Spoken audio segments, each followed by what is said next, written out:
شروع اللہ کا نام لے کر جو بڑا مہربان نہایت رحم والا ہے۔ اے ابو حمزہ، آدمی کی جان اور مال پر زیادتی کو کیا چیزیں حرام کرتی ہیں؟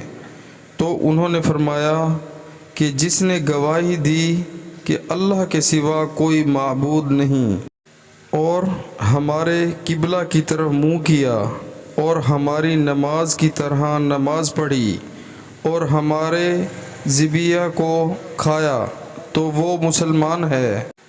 پھر اس کے وہی حقوق ہیں جو عام مسلمانوں کے ہیں، اور اس کی وہی ذمہ داریاں ہیں جو عام مسلمانوں پر ہیں۔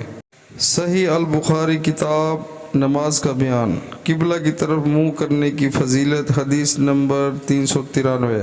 پیارے مسلمانوں، اللہ تعالی ہمیں حدیث پاک سن کر اس پر عمل کرنے کی توفیق عطا فرمائے، آمین۔